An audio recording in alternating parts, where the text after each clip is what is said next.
If you have a Bible and you like to read along, please turn in it to Numbers chapter 11. This is where we're going to spend our time today. One of the things I really like about the Bible and is the method by which God has chosen to communicate. Now, I believe the Bible is God's word to humanity.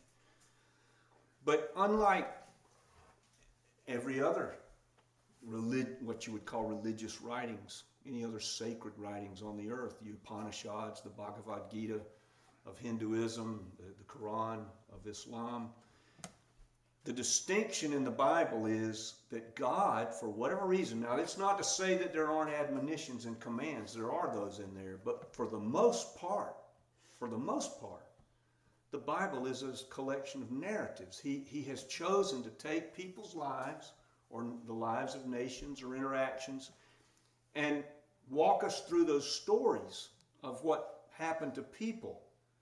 I mean, the Gospels are just a narrative. They're a narrative of Jesus' life and the disciples' lives. And so it's so different in that way. But the beauty of it is I can read about Moses or Joseph or Daniel or Jesus or Peter, or I can read about these David, and I can relate to them.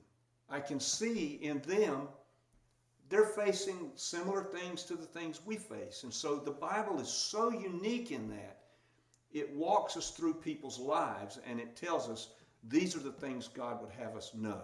That is so different from every other sacred writing on the earth. And I don't think it's an accident. So here we've got Moses today.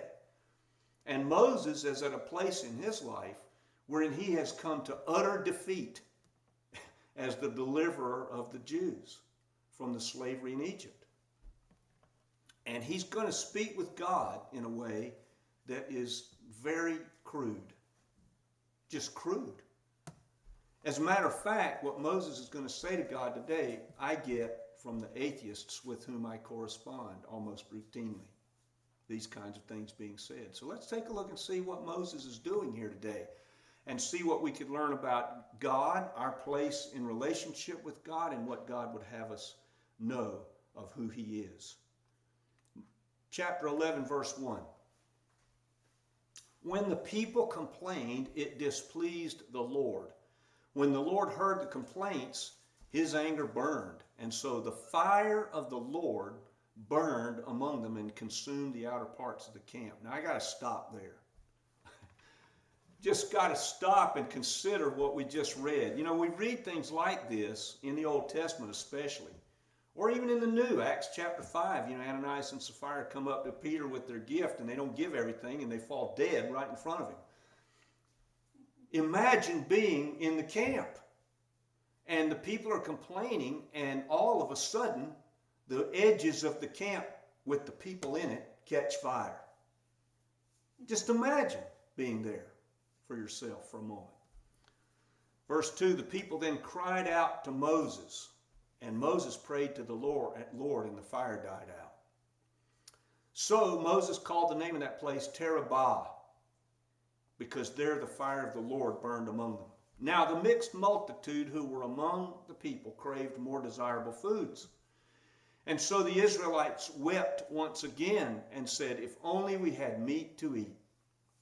We remember the fish we used to freely eat in Egypt, the cucumbers, the melons, the leeks, the onions, the garlic. But now we're dried up and there's nothing before us but this manna. Now manna was like coriander seed and its color was a kind of light beige like dellum. And the people went about and gathered it and ground it with mills or pounded it with mortars, baked it in pans and made cakes of it, and it tasted like fresh olive oil.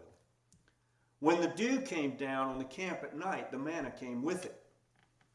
Moses heard the people complaining and weeping throughout their families, everyone at the door of their tent. When the anger of the Lord was kindled greatly, Moses was also displeased. And Moses said to the Lord, now he's talking to God now, why have you afflicted your servant? Why have I not found favor in your sight that you lay the burden of this entire people on me?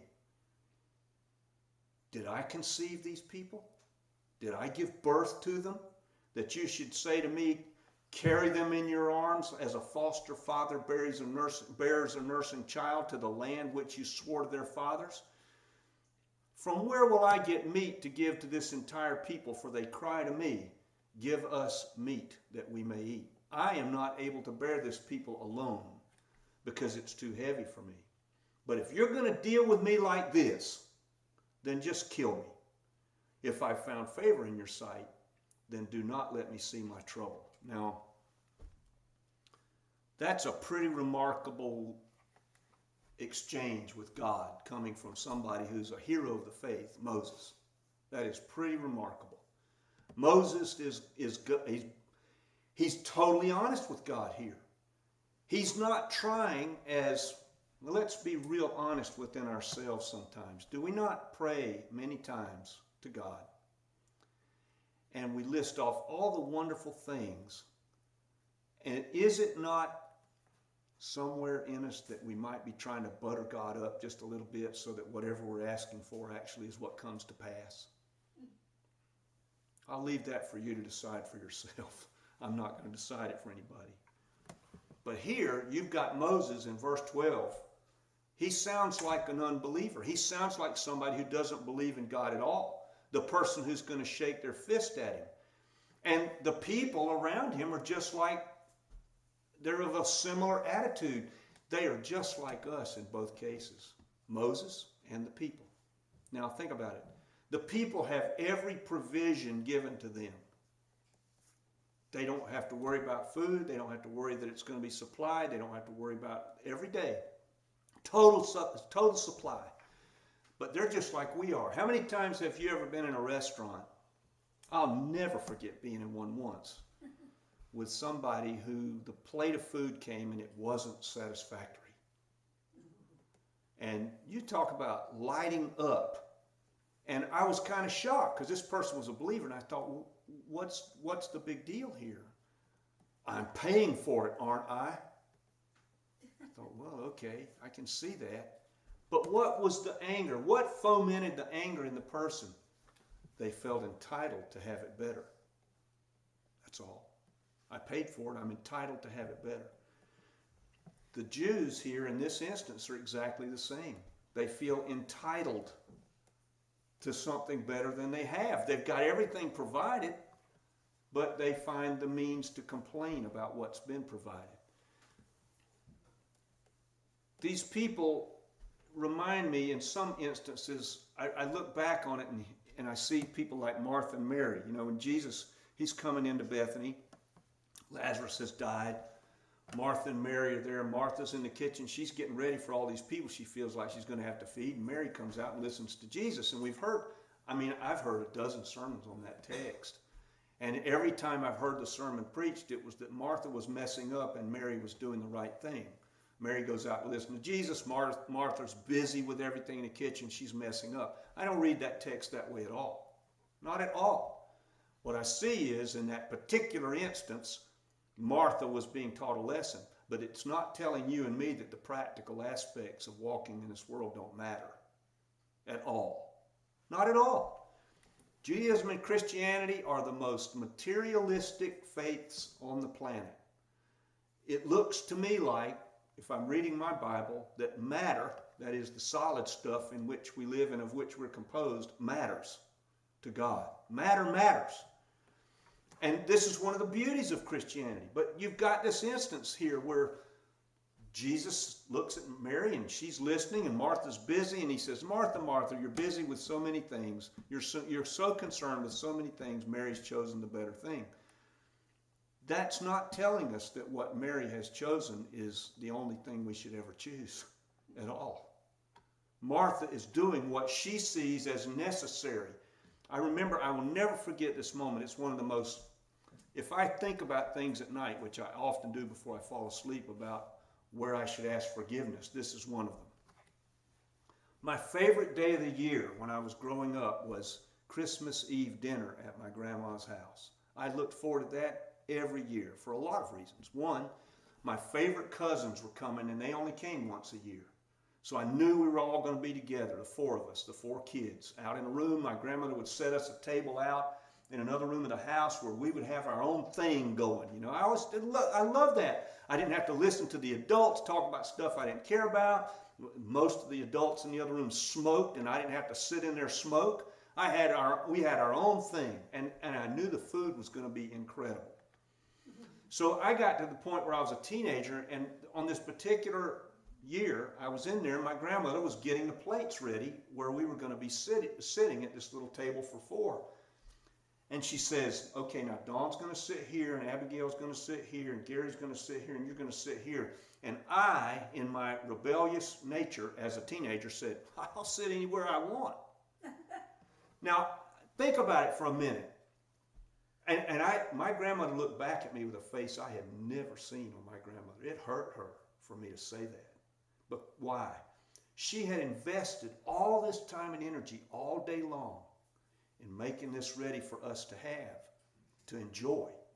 And I had essentially popped her across the face when she told me about it. So when I look at Martha, I don't see somebody who is doing something wrong. I see somebody who looks at needs around her and is going to meet those needs. But here's what it seems to me in the case of Martha and Moses that Jesus might have been getting at when he spoke to Martha. What is Martha really worried about? That's the question. And what is Moses really worried about here? In both instances, they're worried about themselves. Both instances, Martha and Moses are worried about themselves. Martha wants everything to be right for those people. Is it because she just so deeply cares about the people? Or does she care about how it looks for Martha? I don't think that's hard to answer. And in the text we just read regarding Moses, it's very clear. What is Moses concerned about? He's concerned about how he feels with all this that's on him. Is he concerned about the people and their lives just being so good with maybe some better food? Or is he concerned about how Moses feels and how Moses looks? Is Moses failing here? I don't think there's any question. Verse 12 is the clue. God gives all of us the ability to love people that are otherwise unlovable. There's no question about that. But in doing that, in the Spirit of God living in us, it doesn't mean that everything about who we are that's unsavory is going to be erased just because the Spirit of God lives in us. No. And I know that because as a human being that the Spirit of God lives in, I see myself as being unsavory quite often. Quite often. Anytime we enter into a relationship of any depth at all, there's always the chance that we're going to be deeply hurt. And when we're hurt, the focus will become us, no matter what the situation is. And that's the way it is with Moses here. I don't know how it is for you, but when I walk around in this world, I think to myself, I hope today, and this is a crazy thing, but think about it. I hope today that I don't do anything that embarrasses the Lord. But I do. I do. That's a kind of a paralyzing fear in some sense, isn't it? That we would walk out this room and do something that's going to embarrass the Lord. So, is Rip Snow pure? No, he is not. But the one who lives in me is. Is Moses pure? No, he is not. And verse 12 is the clue to that. Here's the lesson I think this text gives to us today. Notice something about Moses here. First of all, he's not pure, obviously. But notice his prayer. Moses in no way holds back from God how this really makes him feel. Now, think about it for just a minute. When we're thinking about ourselves and God, do we want to think of ourselves as so consumed with ourselves that we're not really thinking of other people? I mean, we just prayed that gigantic list for people outside these walls, some inside the walls, some outside, things we can't do with our hands. We're asking God, we're praying for them. Are we really praying in the sense that we're utterly just consumed with concern for all of these needs? Can anybody honestly say that? I can't. A lot of it has to do with the fact that the concern causes me pain. And that's exactly what's going on in Moses here. He is concerned, but he's concerned more with how the concern makes him feel than he is with the people. Does Moses really care that they're tired of manna? Not one bit. Not a bit. He cares about the fact that this people and their complaints are displeasing to him. That's what he cares about. And that's exactly what verse 12 tells us. But then you see God. God is so tender. Just like Psalm 103, God knows we are dust. He knows Moses is dust. But Moses knows where to take those feelings. He knows where to take that anxiety. He knows where to take that anger. He knows where to take that sense of, I'm failing here. Could it be that Moses is praying for God to make things easier for him? I think that's obvious. It's absolutely obvious. So, does Moses need to grow? Yeah, Moses needs to grow. The people need to grow. You and I need to grow. I mean, this is the beauty of God's love for you and for me. He is satisfied with very poor performance because he knows that we're dust. He is satisfied with our initial efforts to live in a way that pleases him because he knows that we're dust. And he's not satisfied to leave us in that condition forever. And that's where the tension comes. I remember reading, well, we're like that with our kids, right? We don't want our kids to stumble around like toddlers till they're 25 years old. I remember reading this guy, his name is Dietrich von Hildebrand. His wife is more famous than he. He was a theologian. He said this, think about this for just a minute. I love this. He said, happiness is the outcome of love for God, not its motivation.